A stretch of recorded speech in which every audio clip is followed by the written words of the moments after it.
Kakinada rural మండలం వైసీపీకి చెందిన 7 ఎంపీటీసీలు జనసేనలో చేరారు. తెనాలిలో మంత్రి నాదెండ్ల మనోహర్ సమక్షంలో జనసేన పార్టీలో చేరారు. కాకినాడ రూరల్ ఎమ్మెల్యే పంతం నానాజీ ఆధ్వర్యంలో స్థానిక ప్రజాప్రతినిధులు చేరారు. మంత్రి మనోహర్ పార్టీ కండువా కప్పి ఆహ్వానించారు. ప్రస్తుతం మండలం ఎన్నికలు జరగనున్న సమయంలో వీరు జనసేన పార్టీలో చేరడం ఆసక్తి నెలకొంది.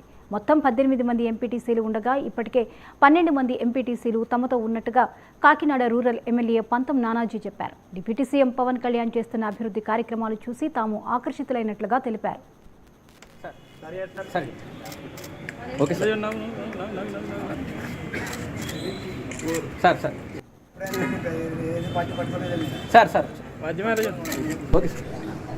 అందరికీ నమస్కారం అండి.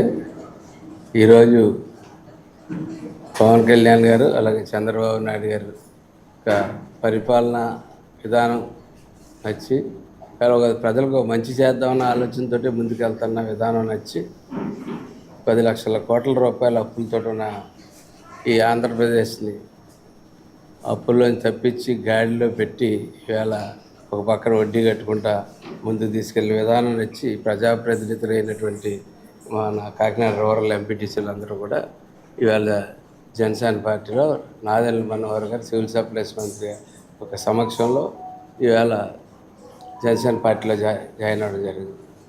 అట్లాగే త్వరలో ఏదైతే కాకినాడ రూరల్ ఎంపీపీ రిజైన్ చేసి ఉన్నారో ఆ రిజైన్ చేసిన ప్లేస్ ఎన్నికలు జరగబోతూ ఉన్నాయి. త్వరలో 2-3 రోజుల్లో మంచి నిర్ణయం తీసుకుని మంచి అలాగే మొత్తం 7 ఎంపీటీసీలు జాయిన్ అవ్వడం జరిగిందండి. ఈరోజు మన నాదెండ్ల మనోహర్ గారి ఆధ్వర్యంలో ఇంకొక 2 ఎంపీటీసీలు కూడా దారిలో ప్రయాణం ఉన్నారు. వాళ్ళు ఇద్దరు కూడా రేపు సాయంత్రం లోపల మమ్మల్ని కలుగుతున్నారండి. కలిసి జనసేన పార్టీ టోటల్ 18 మంది ఎంపీటీసీలకు కానీ ఇవాళ 10 మంది మన దగ్గర ఉన్నారండి. రేపు ఇంకొక 2 కూడా రాబోతూ ఉన్నారండి. అందరూ కూడా జనసేన పార్టీ పరిపాలన పవన్ కళ్యాణ్ గారు ప్రత్యేకంగా పవన్ కళ్యాణ్ గారి యొక్క పరిపాలన విధానాన్ని చూసి, ఎందుకంటే వీళ్ళంతా గ్రామీణ ప్రాంతానికి చెందినవారు. గ్రామీణ ప్రాంతంలో ఇవాళ పవన్ కళ్యాణ్ గారు చేసిన అభివృద్ధి గత 3 నెలలుగా చంద్రబాబు నాయుడు గారి ఆశీస్సులతో జరుగుతున్నటువంటి అభివృద్ధిని గమనించి గుర్తించి ప్రజలకు ఏదో మంచి చేయాలనే ఉద్దేశంతో ఇవాళ వీళ్ళందరూ జాయిన్ అవ్వడం జరుగుతుంది.